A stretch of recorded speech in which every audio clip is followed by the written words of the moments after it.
right, babies, it's that time again. Oh, yeah. It's a little chillier than I thought it would be because I had the window open last night. I live in the northeast of the United States, and I don't know how it is where you are, but this time of year, it can be between like 50 and 70 at night, so I just crack the window open a little bit, then I get some fresh air in my apartment and get under the covers and feel cozy with Jesus. So today was I have a schedule that I go through where I go through the Pentateuch, first 5 books of the Bible.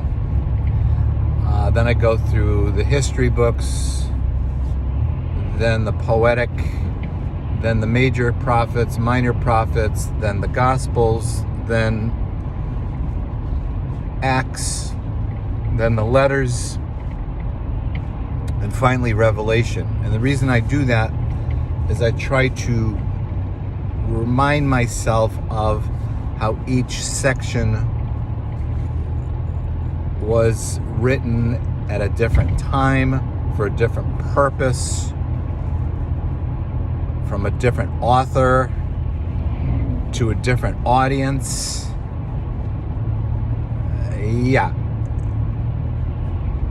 Understanding the Bible is a very complicated thing, and people who act like it's simple are just, they're misrepresenting the task ahead of a new Christian if they're thinking of becoming a Christian. There's nothing easy about interpreting the Bible. Nothing. In fact, if you think it's easy to interpret, you've got a serious problem, and you are part of the problem, because when you represent something so categorical, that is so multi-layered,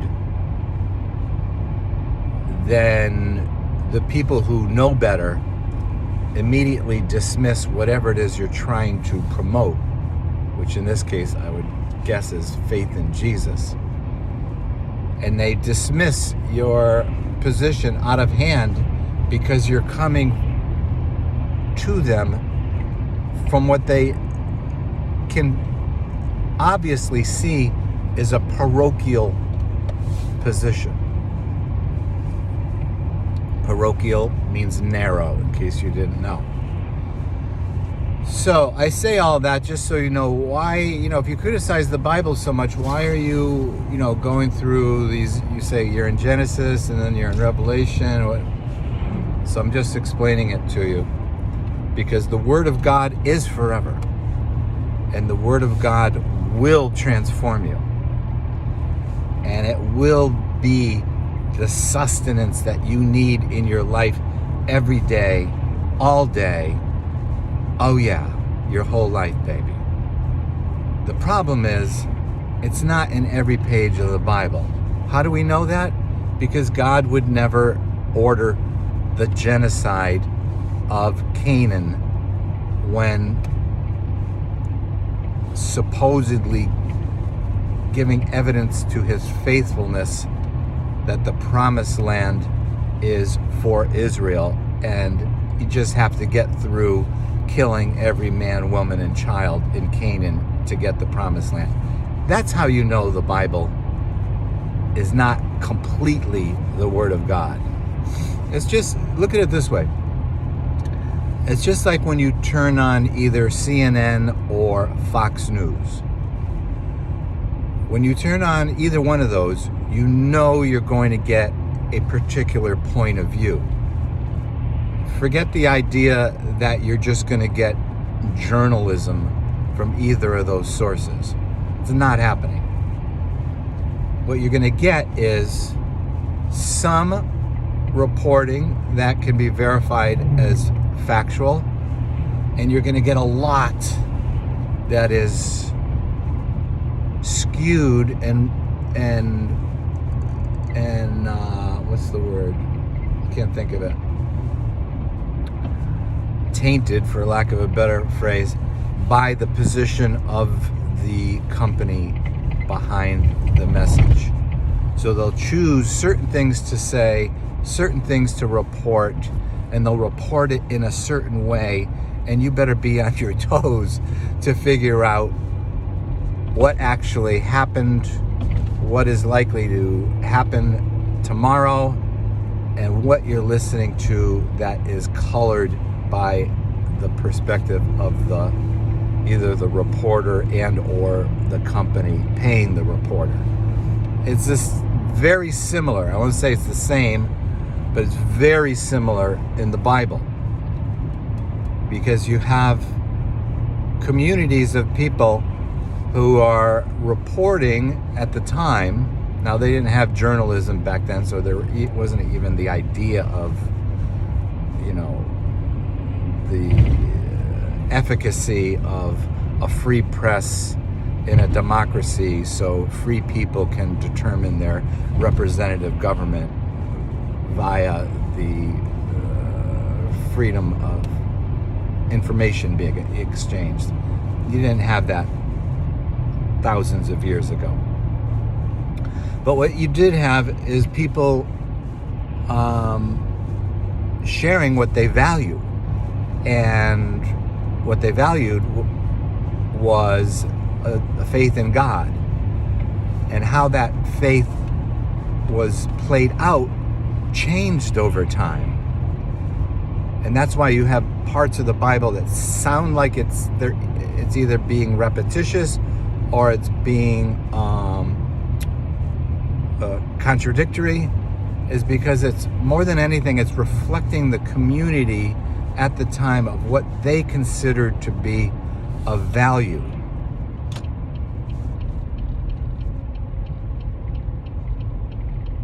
So you're going to get some things that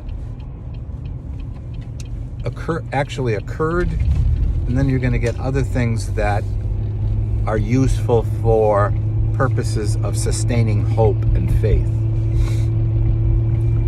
So I say all that to underscore the point that you can't just pick up the Bible and think you're going to understand what you're reading. It takes scholarship to understand it.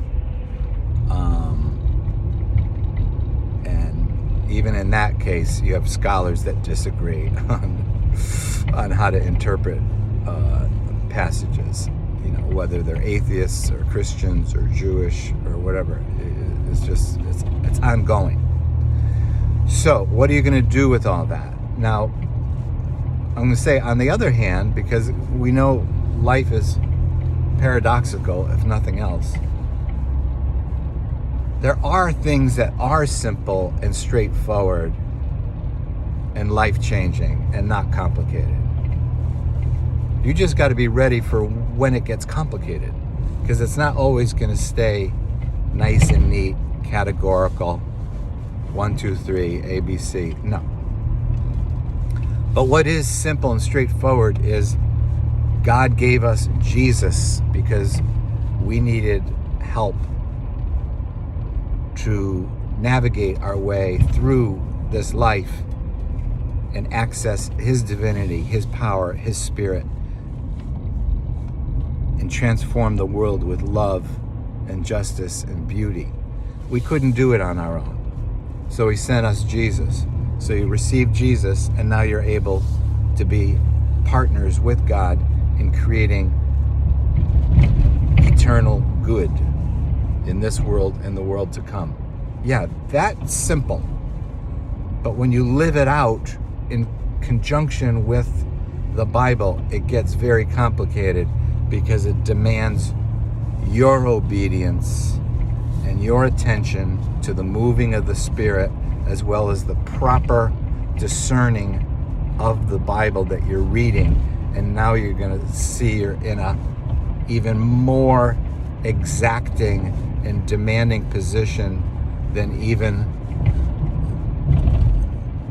the Jews in the Deuteronomic period, where they had 542 rules to follow.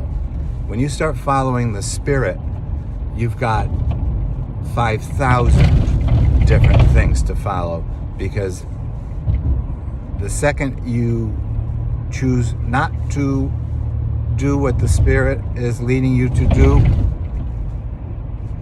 then you find yourself out of step by definition, and you've got to figure out what you missed and how you can correct yourself. And you can't do that by trying to match up your actions with some words that were written down in a book reflecting a unique culture thousands of years ago.